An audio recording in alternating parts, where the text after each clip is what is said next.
तो दोस्तों, आज की कहानी है 18 अप्रैल 2008, जब आईपीएल का आगाज़ हुआ था। आईपीएल की शुरुआत होने जा रही थी और जो एंटिसिपेशन उस समय था उसकी कहानी है। सबको पता है कि ब्रेंडन मैकलम ने 158 रन की पारी खेली, उस पर मैं आऊँगा।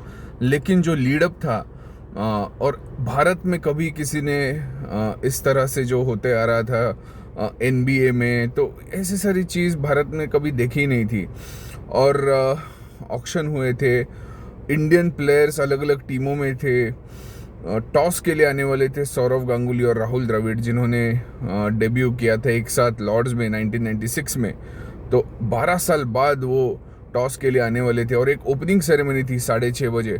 और वो इतनी ग्रैंड थी ओपनिंग सेरेमनी और इतना एंटिसिपेशन था उस इवेंट का। और शंकर एहसान लॉय थे, स्कॉटिश म्यूज़िक था, ज़बरदस्त एक्ट हुए थे।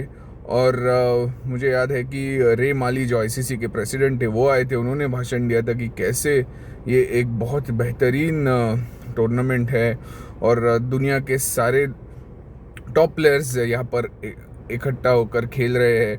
भारतीय क्रिकेट के लिए कितना बड़ा एक अवसर है। और ये हमने शायद देखा था केरी पाकर का जो एरा था 1970s का, लेट 1970s और अर्ली 1980s का।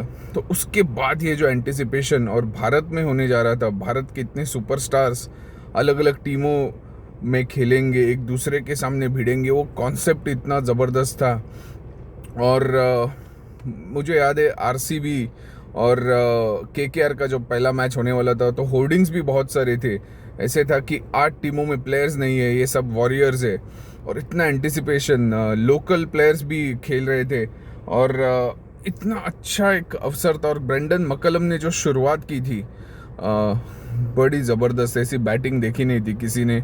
और जो एक पर्टिकुलर शॉट उन्होंने मारा था, एक घुटने में बैठकर उन्होंने कीपर के सिर के ऊपर से 6 मारा, तो ऐसा लग रहा था भाई क्या चालू है। और आरसीबी में उस समय एक विराट कोहली अंडर 19 कैप्टन थे। और एक इंटरेस्टिंग चीज़ ये है कि उनका जर्सी नंबर 18 नहीं था उस समय, उनका जर्सी नंबर था 5। और ये स्टोरी ऐसे मैंने सुनी है कि शायद मैनेजर ने असाइन किया था उनको, और 18 उनको इसलिए नहीं मिला क्योंकि कैमरन वाइट को 18 नंबर चाहिए था और उनको वो मिला था। और कैमरन वाइट उस समय के one of the best T20 batters थे।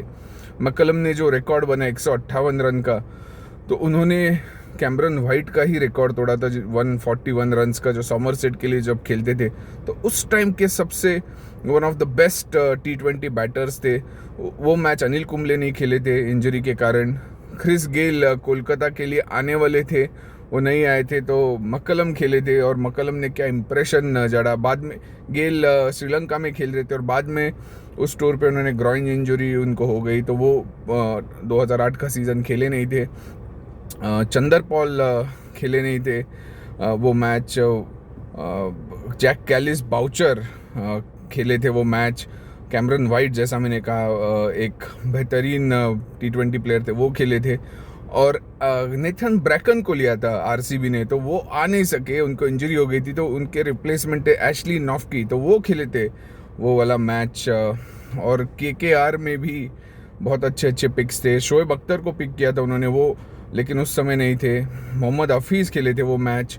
और मुरली कार्तिक काउंटी खेल के आए थे और उनको खासा अनुभव था T20 क्रिकेट का, तो वो थे। अजीत अगरकर थे और Ishant Sharma one of the most expensive players थे भारत की तरफ से। और उस टीम में थे रिकी पॉन्टिंग भी। और कुछ महीने पहले ही पॉन्टिंग को जो स्पेल डाला था उन्होंने पर्थ में, लाजवाब स्पेल डाला था, उससे उनका नाम बना था। तो वो दोनों एक टीम में खेलने वाले थे, गांगुली कैप्टन। तो इतना सारा एंटिसिपेशन था उस समय। और 222 पे 3 कोलकाता नाइट राइडर्स ने, ब्रेंडन मैकलम 158 रन, और फिर आरसीबी की पारी सिमट गई। केवल आई थिंक 82 रन पे 140 रन से हार मिली आरसीबी को। और वहाँ पर जो उस समय शाहरुख खान थे, बहुत चीयर कर रहे थे अपनी टीम को। वो एंटरटेनमेंट था, क्रिकेट और एंटरटेनमेंट एक साथ आकर, ये स्पेक्टेकल किसी ने देखा नहीं था। विजय मल्ल्या भी वहाँ पर आए थे, मुझे याद है वो फोर्स इंडिया, उनकी एक टीम हुआ करती थी, रेसिंग टीम, वो कार भी थी उस समय वहाँ पर मौजूद। तो बहुत सारे मेमोरीज है।